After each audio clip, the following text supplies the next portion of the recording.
olha só. Eu tenho aqui a minha função f, que relaciona esse conjunto A com o conjunto B. Tem a minha função g, que relaciona o conjunto B com o conjunto C. Só que aqui o exercício está pedindo para determinar a função h de x. E h de x é a função que sai de g para f, né? Como eu determinaria isso? O primeiro passo é saber a função direta de A que vai para C. Como que a gente descobre isso? A gente pega um valor aqui joga aqui nessa função, né? Joga nesse grupo aqui, joga na função f, joga na função g e descobre, né? Só que em vez de eu fazer isso com valores, eu fazia com letras. Vou dar um exemplo com valores primeiro. Olha só, se eu jogar o valor de 1, né? Aqui tem um valor de 1 no meu conjunto A. No meu conjunto B, a imagem desse valor aqui vai ser 2 vezes 1, né? Que eu joguei na minha função f, olha aqui, ó, mais 1. Né? 2 vezes 1 mais 1, isso aqui é igual a 3. Né? Beleza, e o que eu vou fazer agora? Eu vou pegar o 3 e jogar na minha função g. Então, significa que eu vou jogar aqui, na função g vai ficar 3 menos 3. E isso dá igual a 0. Compreenderam o que foi feito? O primeiro passo que vocês têm que entender é isso. Cadê o nosso aluno que pediu essa questão aí ontem? Compreendeu isso aqui?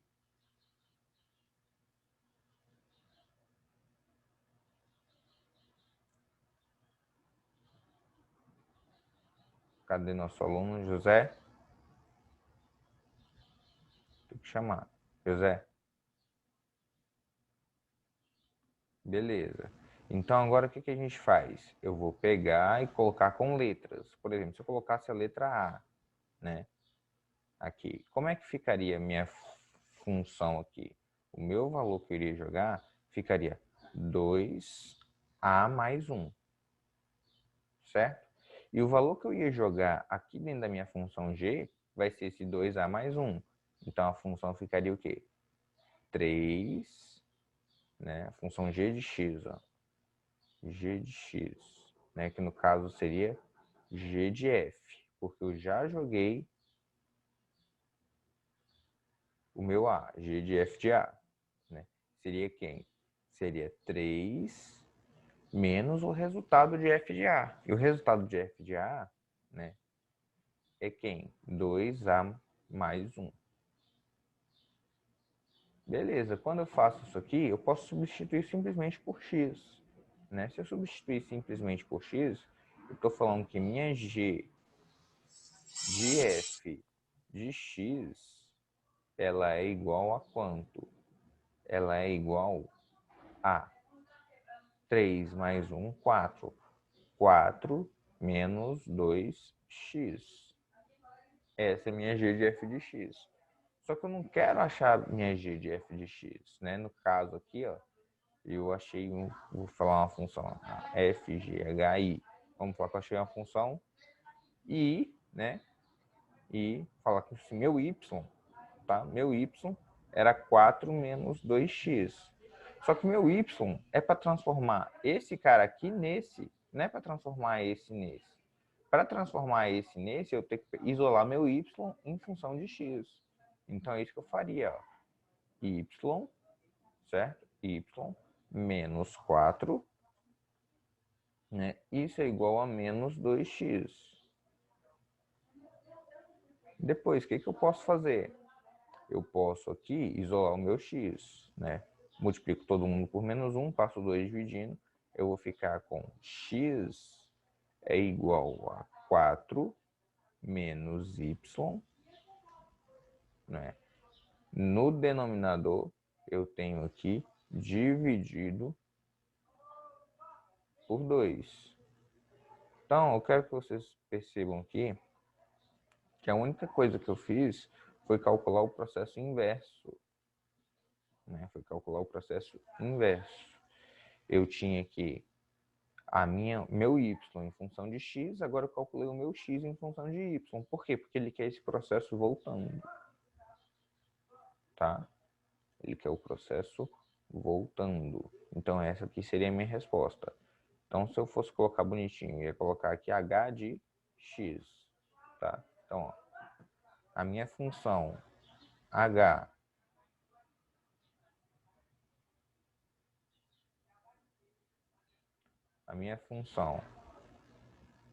h de x, ela é 4 menos y, né? Na verdade, 4 menos x, tá? 4 menos x dividido por 2. Por que eu troquei as letras no final? Porque vou deixar em função de x e não de y, tá? Só troquei as letras aqui. Então, eu relembrei com vocês um passo aí que a gente fez de função inversa, tá? Função inversa. E o que era a função inversa? A gente fazia a função inversa em 3 passos. O primeiro, trocar x por y e y primeiro.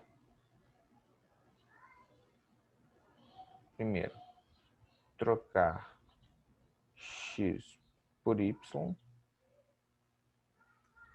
e y por x.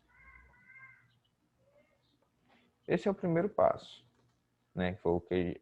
E o segundo passo seria isolar. Isolar o novo y. Para a gente calcular a função inversa, a gente faz esses dois passos. Tá? Então, isso aqui, além de utilizar uma função composta, que quando a gente joga esse valor aqui no lugar do meu x, olha só, eu joguei o valor aqui no lugar do meu x, ou seja, ele entra aqui no lugar do meu x, né? Eu fiz a função inversa da função composta, beleza?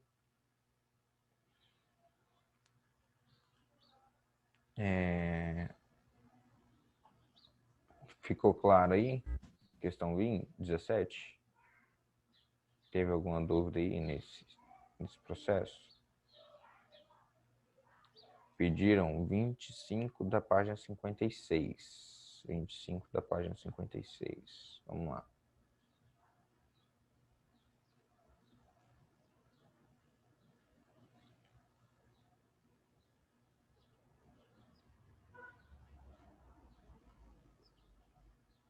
Olha só. Ele fala assim, ó, considera a inequação, né? X mais 1 dividido por menos x menos 5 tem que ser menor ou igual a zero, certo? E ele pergunta qual o número solução da inequação. Vamos fazer aqui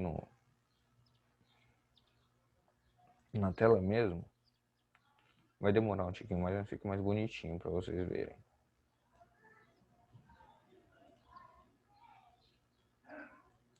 Então, vamos lá.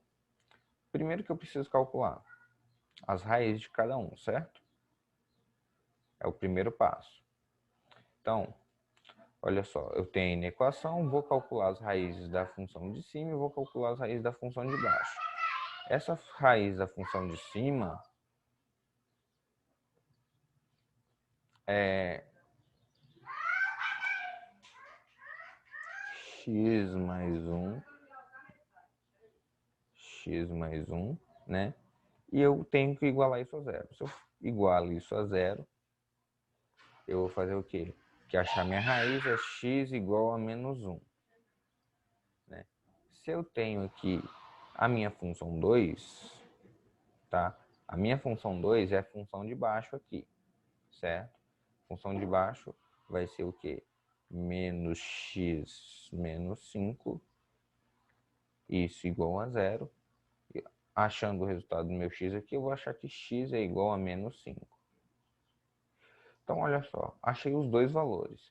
Se eu fizer o estudo de sinal, né, como é uma função aqui, uma função linear, né, essa aqui é crescente e essa é decrescente, então tem aqui, para essa primeira, né, eu tenho aqui uma função crescente, né? Em relação a quem? Em relação ao eixo x. Aqui, nesse ponto, é o valor de menos 1, né? Então, vou colocar aqui é menos 1. Aqui, abaixo do eixo x, ela é negativa. E acima do eixo x, ela é positiva. Certo? Beleza. Aqui nessa função 2, em relação ao eixo x, ela é decrescente, né? Ela é decrescente. Eu tenho aqui sendo menos 5, aqui sendo positivo e aqui sendo negativo. Beleza, então fiz aí meu estudo de sinal para a função. Agora vamos fazer o quadro. Como é que ficaria o quadro? O quadro ficaria... Deixa eu fazer mais bonitinho. Tá aqui o positivo. O quadro ficaria como? Né? Eu posso colocar meus valores como se fosse um eixo ordenado, tá? Então, coloco aqui, ó, faço minha linha, né? Faço aqui, coloco as raízes, que seria menos 5, menos 1, né? Tenho mais infinito aqui, menos infinito, só para a gente ficar bem claro.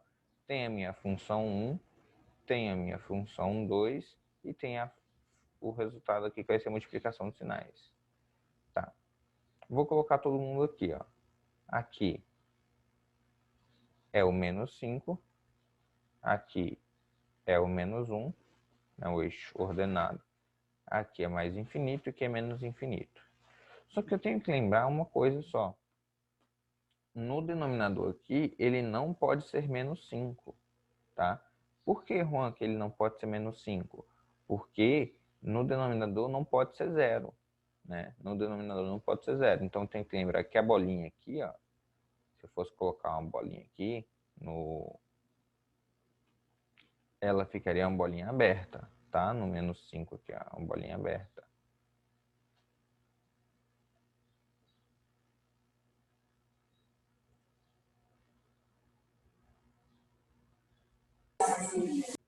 Uma bolinha aberta. Beleza. E no outro aqui, uma bolinha fechada. No aqui. Então agora eu posso fazer. Juan, por que bolinha aberta e bolinha fechada? Olha só. O sinal aqui não está menor ou igual. Então significa que a parte de cima ela pode ser igual a 0. A parte de baixo não, porque não existe divisão por 0. E agora eu coloco meus sinais aí. Tá? Colocando meus sinais, eu veria que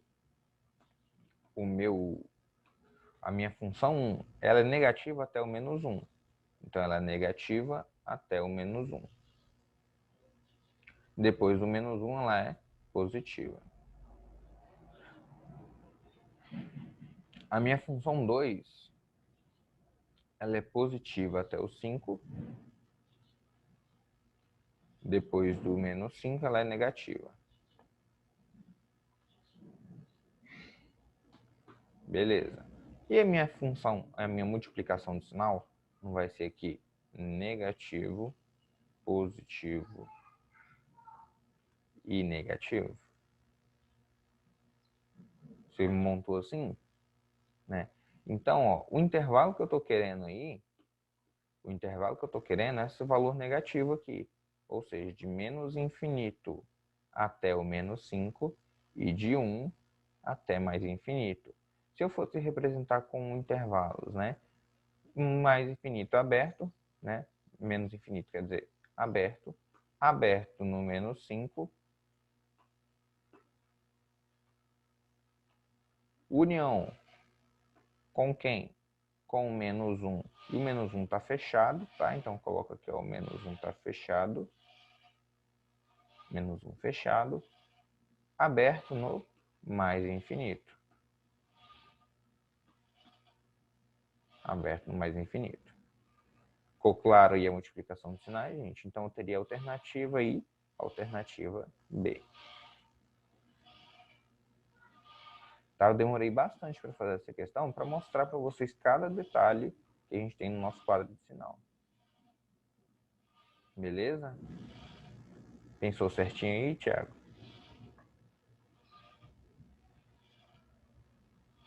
Beleza. Mais alguma questão, gente? Vocês estavam resolvendo aí e ficaram com dúvida desse capítulo? Perguntaram quando fica aberto e quando fica fechado. De novo, olha só, o aberto, né? O aberto é quando o número não está contido na solução. Contido na solução. Ou no intervalo, né? Contido no intervalo.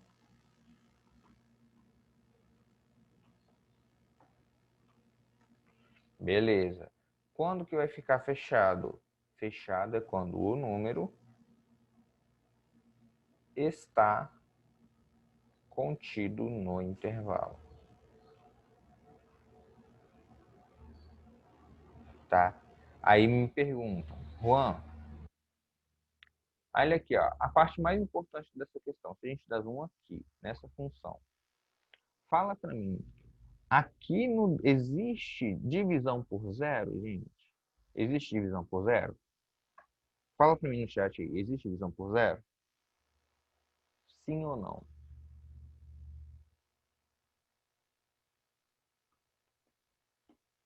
Não, né?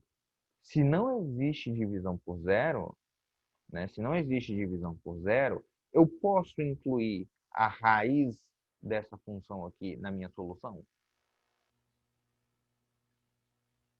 Não, né? Porque aqui não pode ser zero. Então, eu estou falando que aqui embaixo não pode ser menos 5. Por isso que o menos 5 é aberto. Ele pode ser menos 4,99. Pode ser 5,0001, né? Só que o menos 5 ele não pode ser. É isso que o valor está falando. Por quê? Porque quando for menos 5, o meu denominador ele vai ser zero. E não quero isso zero. Ficou entendido, gente?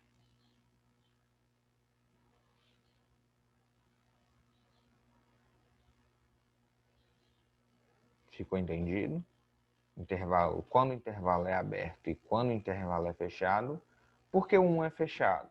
Primeiro indício de que o 1 é fechado, porque aqui, ó, na minha solução tem igualdade.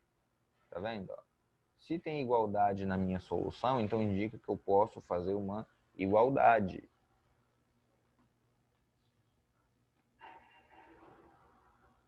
Então, perguntando assim, ó, o denominador sempre vai ser aberto quando for menor ou igual a zero? O denominador, as raízes do denominador sempre vão ser abertas. Não importa se vai ser menor ou maior. Menor que ou igual a zero ou maior ou igual a zero. As raízes do denominador sempre vão ser abertas. Se for uma função quadrática, a raiz do denominador vai ser aberta. Beleza?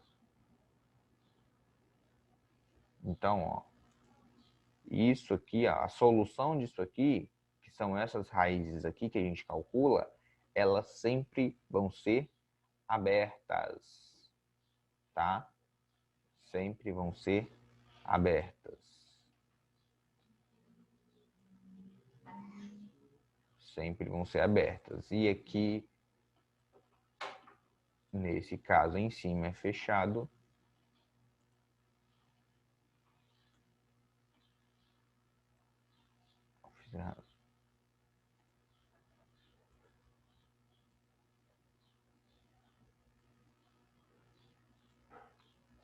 Beleza? Então é isso. Ó. Aqui embaixo eu tenho bolinha aberta. Por quê? Porque meu intervalo é aberto. E aqui em cima eu tenho bolinha fechada. Por quê? Porque minha bolinha é fechada.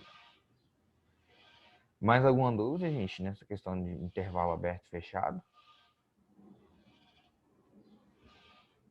Então, você vai pensar seriamente. O meu denominador pode ser zero? Né? Se a resposta for não, então as raízes da solução elas vão estar com o intervalo aberto. Por quê? Porque olha só que eu escrevi aqui, ó, o número não está contido no intervalo. Então, menos 5 não tem contido no intervalo de solução. Ok? Beleza. Eu sei que eu posso estar sendo repetitivo para alguns, gente, mas isso aqui é a base, sabe? Sim, é a estrutura do que a gente tem que aprender. Por isso que a gente ficou vendo lá.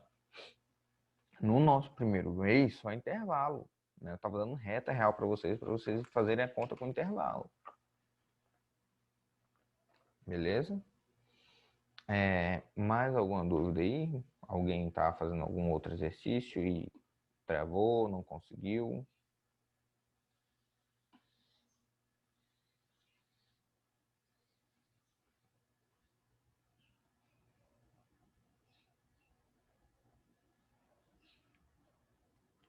Estão perguntando aqui, ó. Então, por que infinito positivo ficou aberto? Você conhece qual é o número infinito? Né? Você não conhece qual é o número infinito. Logo, se você não conhece qual é o número infinito, não tem como você incluir um número que você não conhece no intervalo. Mesmo como infinito negativo. Sempre que for infinito, vai ficar aberto. Se você colocar infinito fechado, está errado, porque você está delimitando qual é o seu valor de infinito. Você não sabe qual é. Tá? Então, por isso que no infinito, tanto positivo quanto negativo, a gente coloca o intervalo aberto. Por quê? Porque a gente não conhece quais são os valores do infinito. Né? Beleza? Mais alguma coisa aí, galera? Mais alguma dúvida aí sobre intervalos? Alguma coisa que vocês tenham ficado aí incerto nesse capítulo aí de função quadrática ou função composta? Ficou alguma coisa aí que vocês querem compartilhar? Alguma curiosidade, alguma coisa?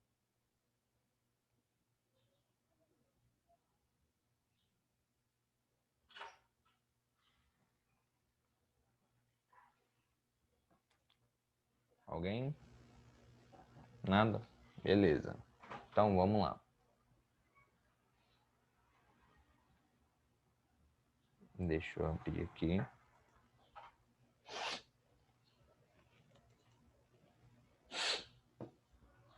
Eu tenho aqui, gente,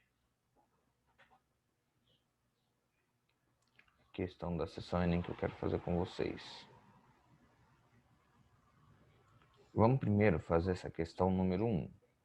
Ele fala assim, ó. A Igreja São Francisco de Assis, né, obra arquitetônica do modernista Oscar Niemeyer, localizada na Lagoa da Pampulha, em Belo Horizonte, possui abóbadas parabólicas. Né?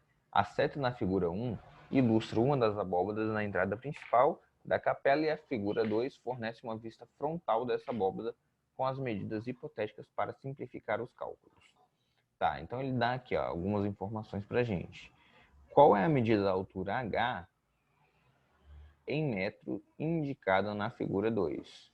Então, olha só. Ele quer saber essa altura H aqui, né?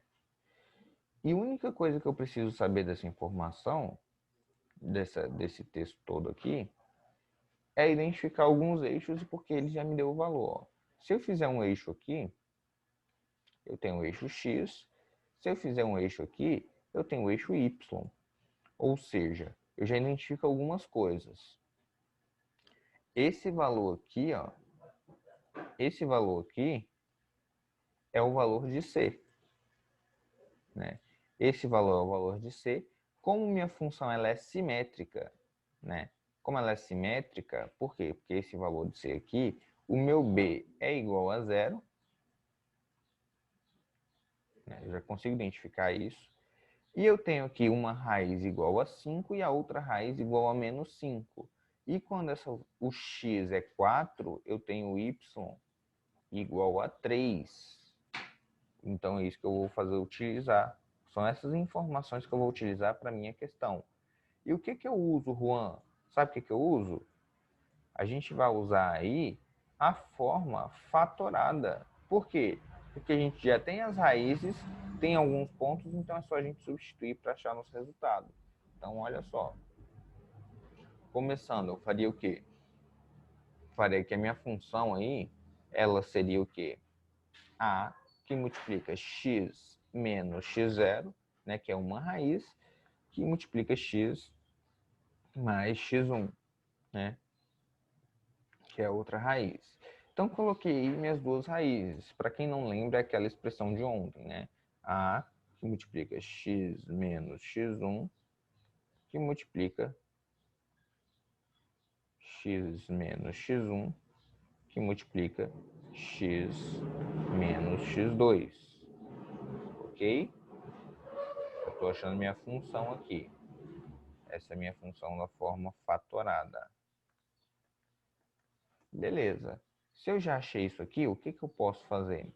Eu posso, né, substituir minhas raízes, vou multiplicar aqui. Né? Vou multiplicar, vai ficar A, que multiplicando isso, eu já vejo que é um produto notável, né? X ao quadrado menos 25. X ao quadrado menos 25. Beleza?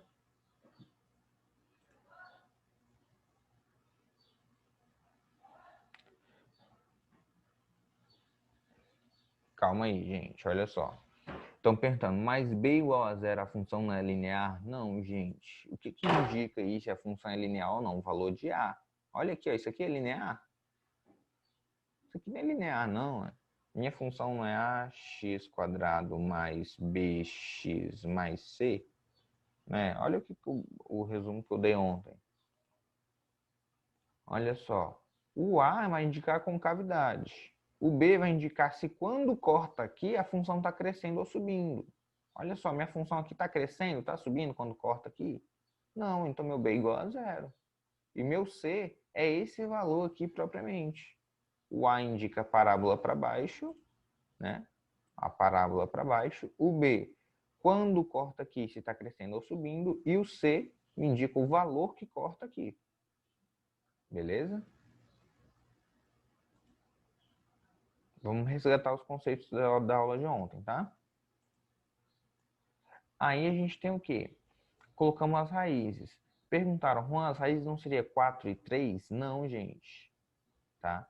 As raízes não seriam 4 e 3, não. Por quê?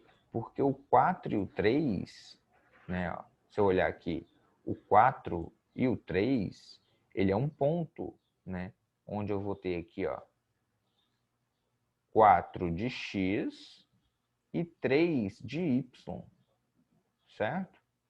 Então, o que é esse ponto aqui? Esse ponto eu estou falando que quando minha função é 3, meu x é 4, certo? Quando o resultado da minha função. Então, ele que a gente vai utilizar agora. Se eu pensar que isso aqui, ó, né, é igual ao meu f de x, é minha função, onde eu tô? Se eu falar que isso aqui é igual à minha função, é igual ao meu f de x, então eu estou falando que quando o meu f de x é 3, né, eu vou ter a que multiplica x quadrado, né, e meu x é 4, então 4 ao quadrado menos 25, vai me dar quanto? Vai ser isso aí, certo? Então eu acho o meu a. Vocês conseguem entender isso? Que eu acho o meu a? Então, ó, fazendo aqui essa conta, eu acharia que 4 ao quadrado, 16, 16 menos 25, 9, né? Beleza. Então, 9 vai passar o quê? Dividindo, certo? Vai passar dividindo. Então, vai ficar 3 dividido por 9, né? Posso passar já com um sinal negativo, né? Então, vai ficar A é igual a 3 sobre 9, que no caso, meu A vai ser igual a menos 1/3. Tranquilos até aí?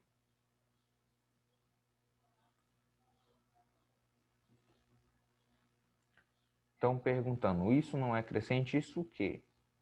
Né? Eu não sei identificar, não.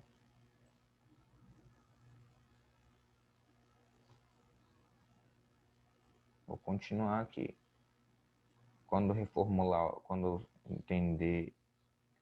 Não, a função não é crescente, não. É. Gente, vamos lá. Presta atenção. Presta atenção. A função, ela tem a parábola para baixo, a concavidade para baixo. Se você olhar a função, o que é uma função ser crescente? A função ser crescente indica que um ponto aqui, ó, da esquerda para a direita, ela vai estar aumentando seu valor. Então, se eu olhar aqui, ó, carinhosamente, daqui para cá, ela está aumentando seu valor, né? Então, a função ela é crescente, certo? Até aqui. Quando chega aqui, ela não está mais aumentando seu valor. A partir daqui, ela está fazendo o quê? Diminuindo seu valor. Então, eu posso falar que a função quadrática aqui, nesse caso, ela é crescente? Não, gente. Ela tem sua parte crescente e sua parte decrescente. O que importa para mim na parábola aqui é a concavidade e quando ela corta aqui, né? Quando ela corta aqui no eixo Y, né? Se ela corta no eixo Y e se ela estiver crescente no eixo Y, crescente, né? Ela estiver subindo, se ela tivesse assim, ó,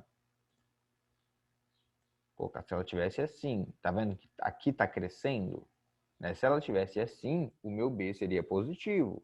Por quê? Porque a função estaria crescendo. Né? Se a função tivesse assim, meu B seria negativo. Por quê? Porque o meu B estaria, minha função ali, que corta aqui, estaria decrescendo. Onde? Nessa parte aqui, ó. Nessa parte aqui. Tá? É importante você identificar aí os valores, né? Identificar a sua função no ponto específico. Se eu alterar um pouquinho o eixo aqui, eu já mudo minha função. Beleza, achei o A igual a menos 1/3. Lembra que eu falei com vocês que o meu C, né, se eu multiplicar aqui, ó, eu vou achar minha função? Né, eu já sei meu A. Então, minha função ficaria o quê? Minha função ficaria f de x, que é igual a menos 1/3, que multiplica x quadrado, ó, menos 1/3, vou colocar menos 1/3, né, que multiplica x quadrado menos 25. Multiplicando aqui, meu f de x seria igual a quanto? Menos 1/3. Vamos colocar menos x quadrado dividido por 3 mais 25, o quê? 25/3. Então, olha só. Quem é o meu valor de A nessa função aqui, se eu for olhar bem? Quem é o meu valor de A? Meu valor de A é menos 1/3. Quem é meu valor de B? Meu valor de B é igual a 0. E quem é meu valor de C? O meu valor de C é 25/3, que é especificamente esse ponto aqui, ó. Tá vendo? Esse ponto aqui. Então, eu consigo achar aqui 25/3, 25/3, achei 25/3. Beleza? Então, ó, reparem bem, o meu princípio para começar a resolver essa questão foi utilizar a forma fatorada da equação de segundo grau. Tá? Então, ó, vamos para as definições. Vou pegar a folha de novo do resumo de ontem para explicar para vocês.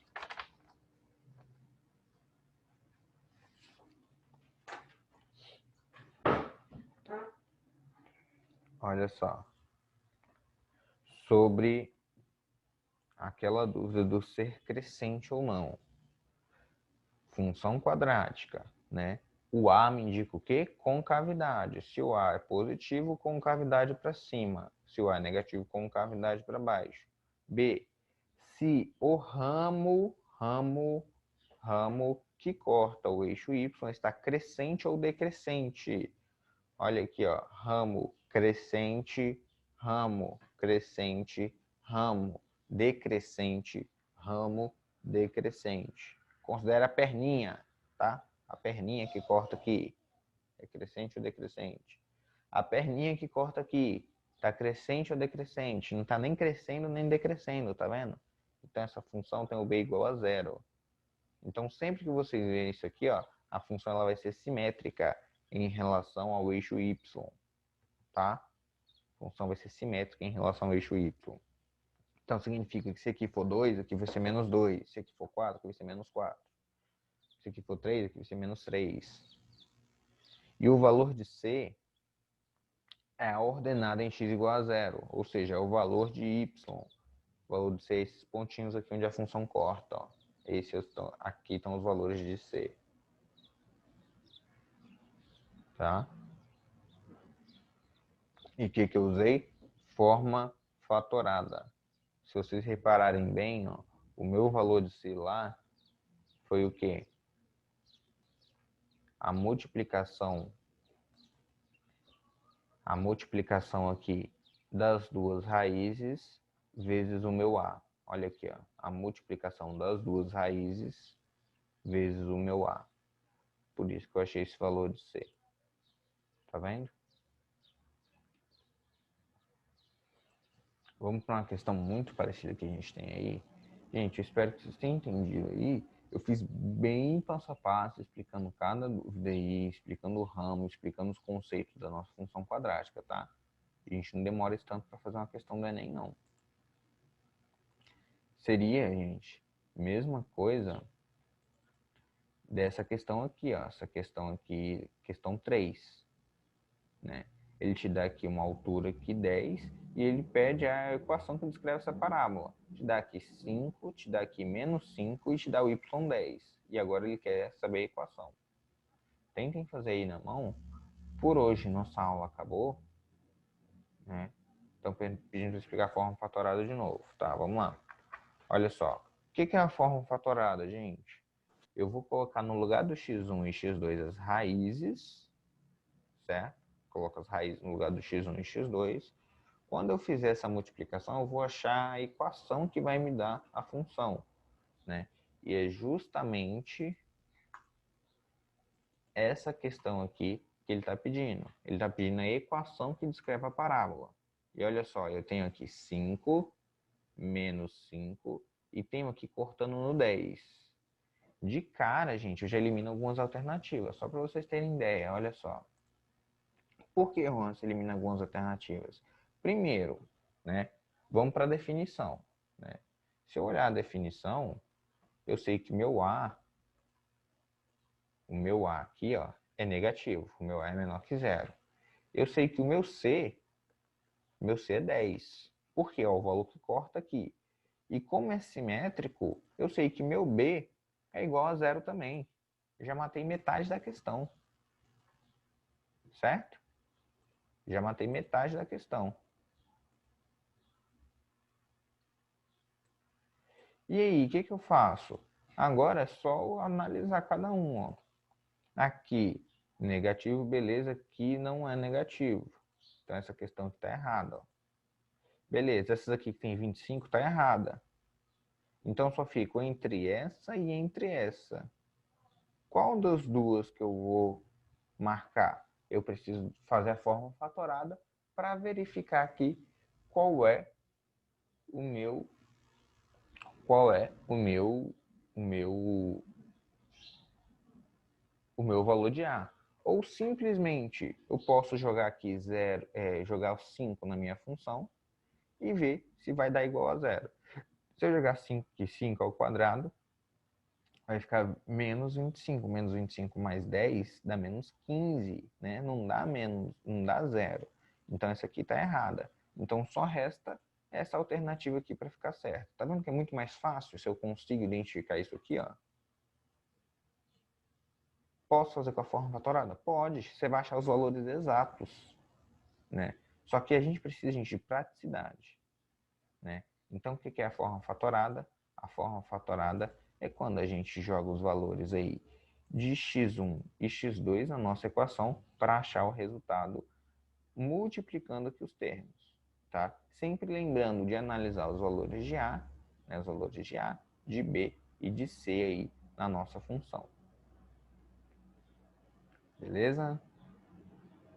E é até daqui que a gente tira soma e produto, tá, gente?